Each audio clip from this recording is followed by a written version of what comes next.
इस वक्त बड़ी खबर सामने आ रही है। भारतीय मीडिया ये दावा कर रहा है कि पाकिस्तान ने मकबूजा कश्मीर और भारतीय इलाकों पर हमला कर दिया है।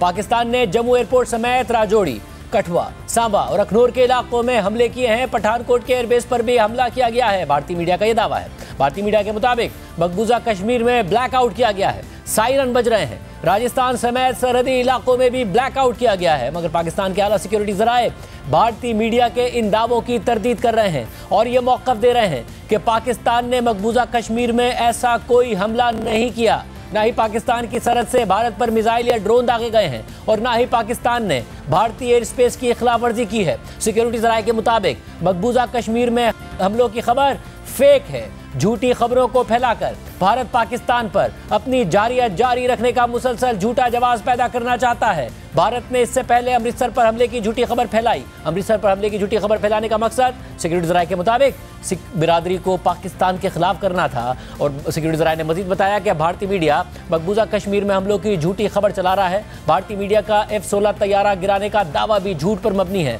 भारत ने जैसे पहले किया वैसा ही कर रहा है और कशीदगी को मजीद बढ़ा रहा है। सिक्योरिटी जराये ये बात बता रहे हैं। इससे पहले आज भारत ने जब पाकिस्तान के मुतअद्दिद शहरों पर इसराइली साख्ता हेरोप ड्रोन दागे थे तो ये दावा किया था कि पाकिस्तान ने गुज़िश्ता रात भारत के मुख्तलिफ शहरों पर मिसाइल और ड्रोन हमले किए थे। इसलिए भारतीय जवाबी कार्रवाई के तौर पर पाकिस्तान पर ड्रोन हमला किया और अब एक दफ़ा फिर भारत इसी तरह का जवाब पैदा कर रहा है। और सिक्योरिटी जराये के मुताबिक मकबूजा कश्मीर में पाकिस्तान के हमले का झूठा प्रोपेगेंडा कर रहा है। अब से कुछ देर पहले नायब वज़ीर आज़म इसहाक़ डार के साथ मीडिया को ब्रीफिंग देते हुए DGISPR अहमद शरीफ चौधरी ने कहा था कि भारत ने गुज़िश्ता रोज़ खुद ही अपने शहर अमृतसर को निशाना बनाया था। ये आदमपुर से ये 4 प्रोजेक्टाइल फायर हुए। 3 जो प्रोजेक्टाइल हैं ये इन्होंने खुद टारगेट किए अमृतसर के जनरल एरिया में। The one that was coming against towards Pakistan, so we were watching it very carefully. इस जगह पे then it was neutralised. India में एक हाइप क्रिएट की हुई है उन्होंने कल से कि 15 लोकेशंस पे पाकिस्तान ने अटैक किया। Is the Indian government and the armed forces are they living in 18th century और 21st? एक्चुअल में कोई चीज आपकी तरफ आती है वो मॉनिटर हो रही होती है, उसका एक डिजिटल सिग्नेचर होता है। 21st सेंचुरी में तो ऐसे ही है। तो that was a Phantom strike. अब वो रिवर्स कर रहे हैं कि हमने इतना शानदार डिफेंस किया है, ड्राई फील्ड्स हैं गंदम की, चट्टे की, कम से कम इसको आग ही लगा देते थोड़ी सी रियलिटी देने के लिए। सिनेमा से, थिएटर से निकल के एक्चुअल वर्ल्ड में कब आएंगे? अगर इतना ही शानदार आपका सिस्टम है तो ये 2 दिन पुरानी बात है, 6-7 की रात 5 आपके जहाज कैसे गिर गए? फिर रोक लेते उस वक्त भी। ये जो वॉर हिस्टेरिया क्रिएट करने की कोशिश कर रहे हैं इससे थोड़ा सा ख्याल रखें, इससे इज्तनाब करें। जब पाकिस्तान हमला करेगा तो हमें और आपको इंडिया के मीडिया की जरूरत नहीं उसे बताने की। Whole world will come to know. वो नजर भी आएगा, उसकी गूंज भी सुनाई देगी। 29 सो फार ड्रोन्स हैव बीन न्यूट्रलाइज्ड। आपने देखा होगा मीडिया में, सोशल मीडिया में कि मुख्तलिफ जगह से अपने जहाजों का मलबा जमा करते फिर रहे हैं। आज जो ये आए हैं ड्रोन, इनका हमें मलबा हमने खुद जमा कर लिया। 2019 में चाय इधर आके पी थी, 6 और 7 की रात को हमने चाय वहां भिजवाई है। उन्होंने ननकाना साहब की तरफ एक डायरेक्ट किया था एक drone. Why they are doing it? इस हजीमत से, इस शर्म से वो कैसे निकले? Perhaps that's the reason engineered war hysteria नजर आ रहा है। ड्रिल्स की जा रही हैं, ये किया जा रहा है। इधर पाकिस्तान में जो लोग हैं बिल्कुल नॉर्मल बैठे हैं। Why? Because this is a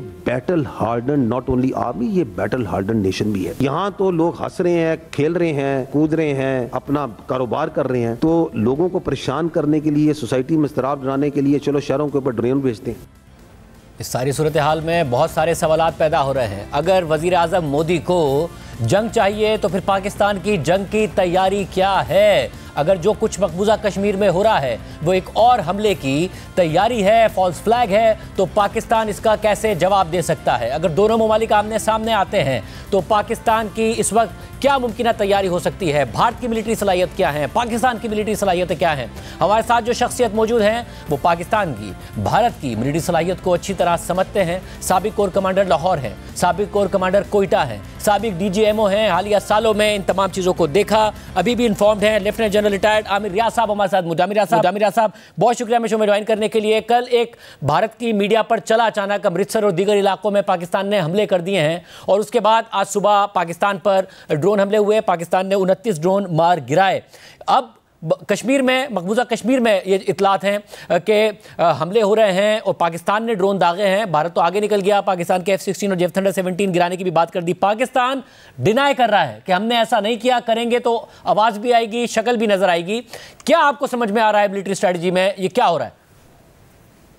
मेरा ख्याल है ये शुरू से आखिर तक एक बड़ी सोची समझी प्रोपेगेंडा कैंपेन है, इंफॉर्मेशन कैंपेन है। एक चीज याद रखिए, माइंडसेट इस बीजेपी लेड गवर्नमेंट का, खासतौर पे मोदी साहब एंड हिज पार्टी, ये थ्राइव करते हैं एंटी पाकिस्तान सेंटिमेंट पे, और उन्होंने over a period of time एक बहुत बड़ा रिटोरिक क्रिएट कर दिया, और उस रिटोरिक को की वजह से ही अपने लोगों को बेवकूफ बना रहे हैं।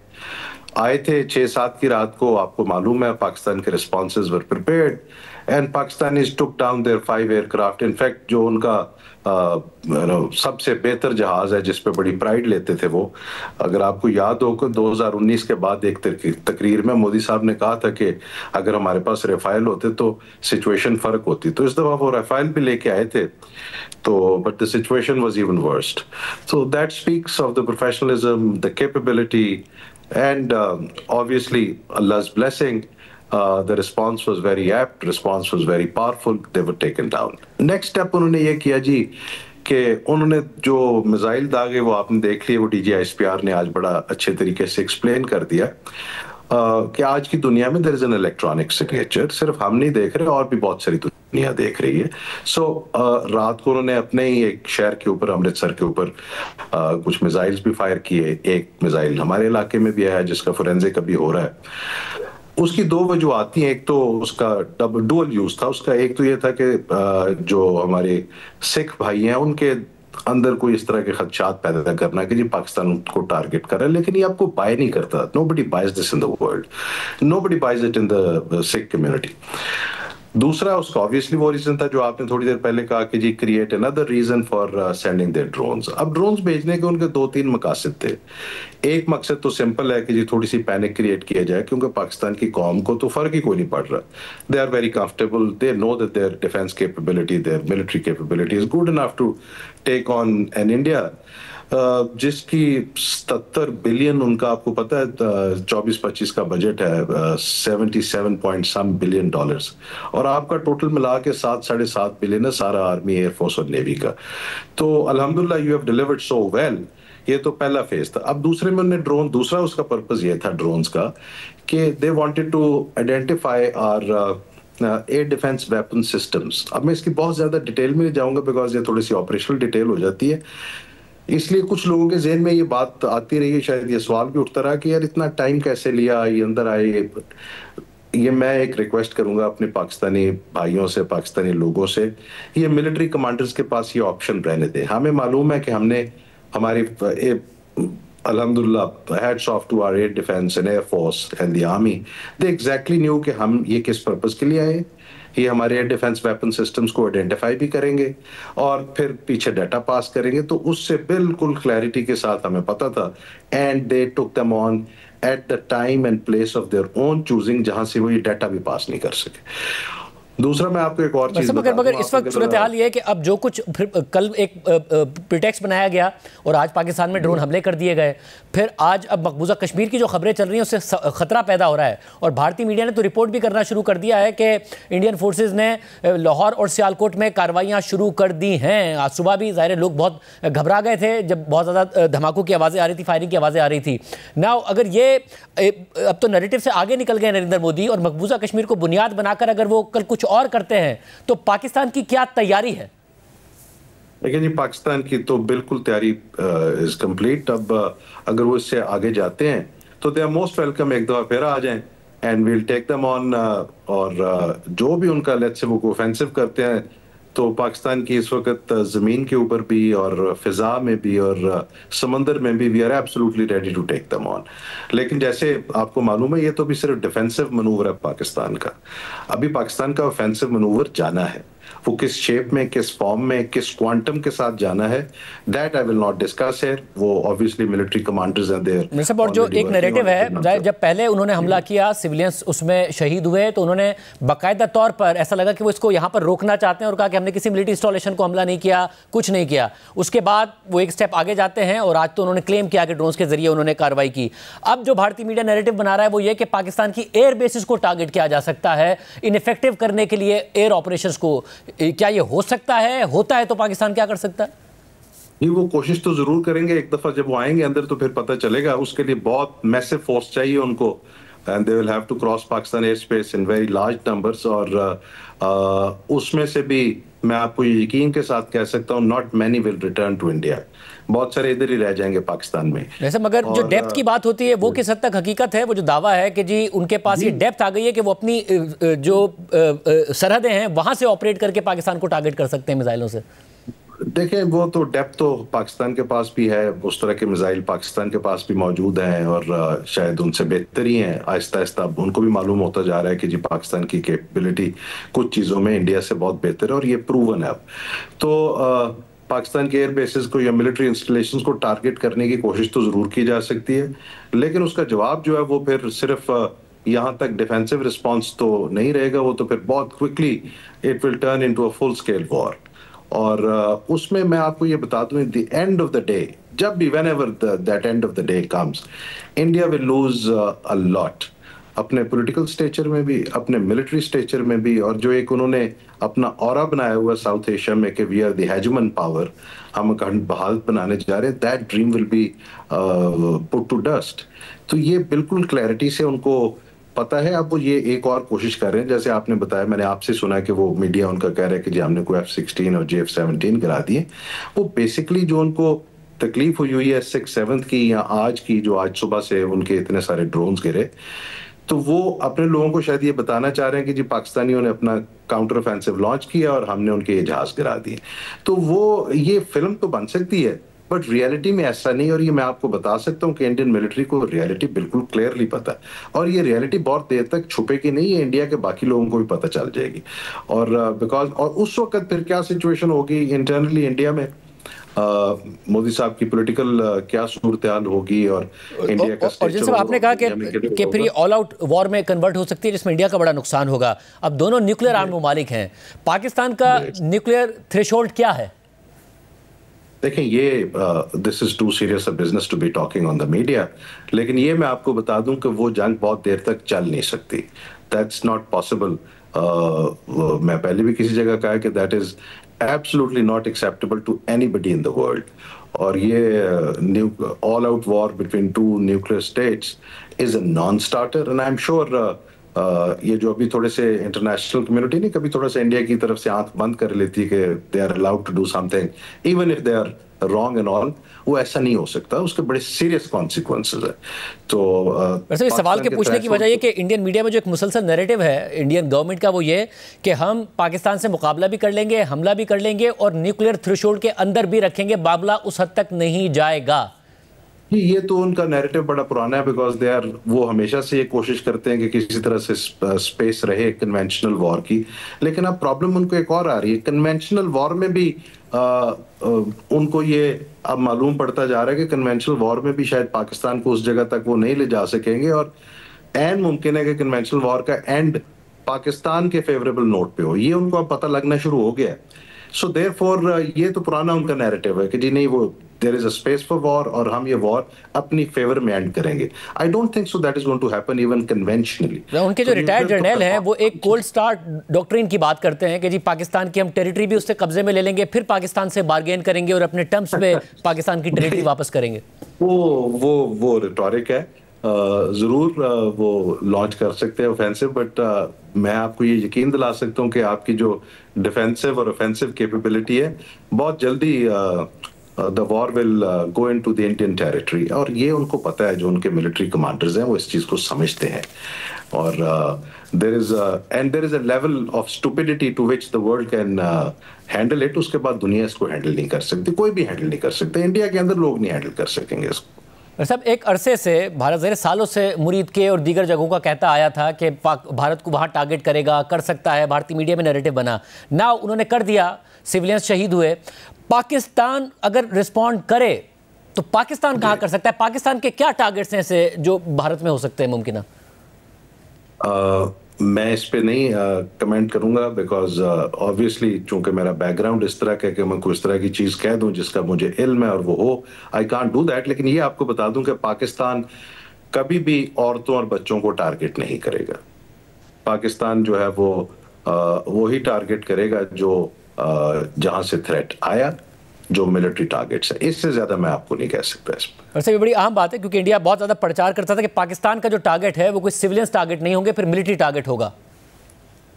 ऑब्वियसली उनको पता है पाकिस्तान, जब हमारी देखें रूल्स ऑफ एंगेजमेंट है हमारे, it is part of our training, it is part of our understanding, it is part of our political philosophy, it is part of our religious philosophy. हमने नहीं टारगेट करना सिविलियंस को, intentional targeting कभी भी नहीं करेगा Pakistan, but we will definitely target the enemy assets, the military assets. सब इसमें साथ में बताइएगा, मार्को रूबियो ने वज़ीर आज़म से भी बात की, वहाँ पे भी इंडिया में भी बात की उन्होंने, और दोनों को कहा है कि जी डीएस्केलेशन हो और बातचीत के ज़रिए मसला हल होना चाहिए। उन्होंने पाकिस्तान में जो इनोसेंट जाने गई हैं उसके पर भी अफसोस का इजहार किया। हालांकि भारतीय नैरेटिव बना रहा था कि दहशतगर्द मारे हैं, मगर अमेरिका के सेक्रेटरी ऑफ स्टेट कह रहे हैं कि जो इनोसेंट लाइव्स हैं, मासूम जाने हैं, उस पर अफसोस का इजहार कर रहे हैं। बट आखिर में जो एक बात उनकी तरफ से की गई है वो ये है कि पाकिस्तान कॉन्क्रीट स्टेप्स ले अगर कोई भी टेररिस्ट ग्रुप्स के लिए सपोर्ट मौजूद है।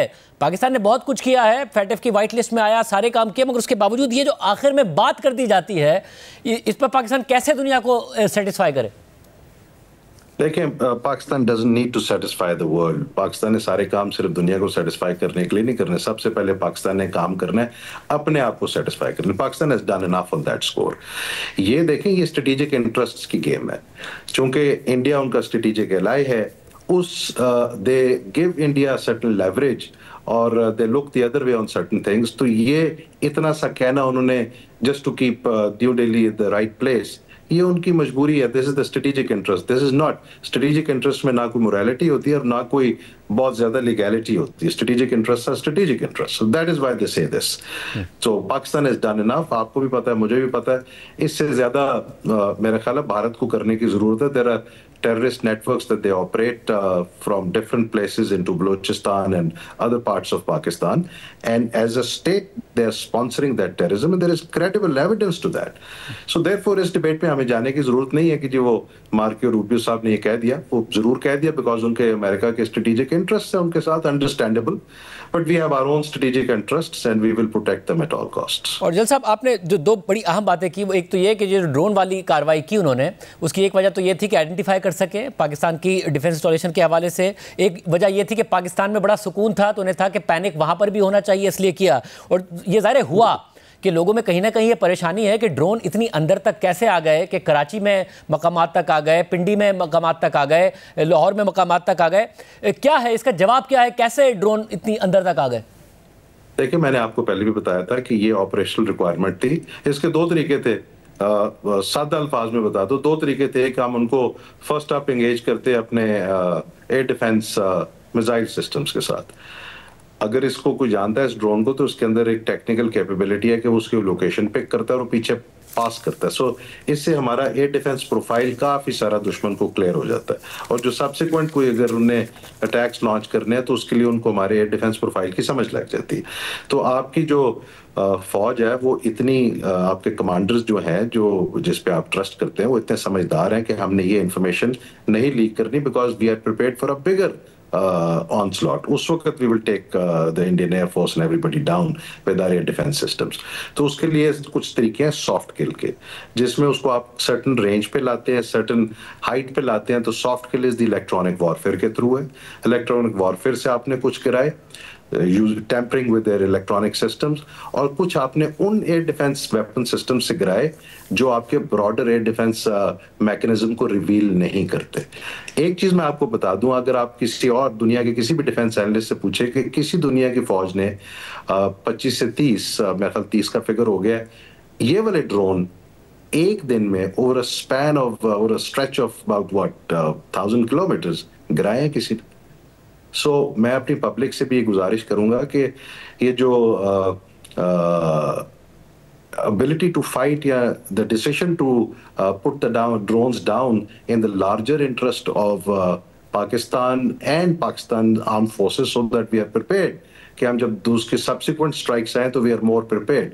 तो उसमें कुछ decisions लेने होते हैं, and I think they took a very right decision। और साहब, और इसका जो आपने पहला पर्पस उन्होंने बयान किया, वो पर्पस भी सर्व नहीं हुआ होगा कि ड्रोन आए और बहुत मालूमात ट्रांसमिट करने में कामयाब हुए हो पाकिस्तान की डिफेंस कैपेबिलिटीज के हवाले से? नहीं हुए ना जी, क्योंकि वो आपने इस्तेमाल नहीं किए। आपने उनको अपने इलेक्ट्रॉनिक वॉरफेयर सिस्टम्स के साथ गिराया और एक सर्टन रेंज पे ला के उनको गिराया, और जो एयर डिफेंस वेपन सिस्टम से गिराया आपने, वो world air defence weapon systems थे जिनका सिग्नेचर नहीं अवेलेबल होता। और ड्रोन आने का मतलब ये नहीं कि उनके तैयारे आ सकते हैं, उसकी एक अलग मैकेनिज्म है और ड्रोन को टारगेट करने की एक अलग डिसीजन मेकिंग और मैकेनिज्म है। एब्सोल्युटली, आपने देख लिया ना जी कि जो उनके त्यारे थे जो सारे के सारे भारत में गिरे, जिसको आज भी छुपाने की कोशिश कर रहे हैं, वो तो पाकिस्तान एयरफोर्स ने उनके इलाके में मार दिए थे। तो वो उनको पाकिस्तान में आने की इजाजत नहीं दी थी पाकिस्तान एयरफोर्स ने। वो तो उनके इंडियंस ने जब अपने वेपन्स रिलीज किए तो then Pakistan air force took them on and right within their own territory, within the Indian territory they were taken on. और जनरल साहब, लास्ट क्वेश्चन, आपका बहुत एक्सपीरियंस है, आपके पास ओहदे भी ऐसे रहे हैं और आपने बहुत सारी सिचुएशंस देखी हैं, क्या आपको लग रहा है पाकिस्तान और इंडिया जंग की तरफ जा रहे हैं? देखिए, मुझे there is a frenzy that India is creating in its public, in its decision making, और पागलपन का तो फिर कोई इलाज नहीं है। If they want to go down that route तो they are most welcome to do it. लेकिन उसमें मैं आपको फिर बता रहा हूँ, प्लीज इसको आप रजिस्टर कीजिए। जो सिचुएशन होगी, ये जंग तो हर जंग खत्म होती है, जंग भी खत्म होनी है। उसके बाद जो भारत की पॉलिटिकल, डिप्लोमेटिक और मिलिट्री स्टेचर होगा वो ये नहीं होगा जो इस जंग से पहले था, इससे बहुत नीचे होगा।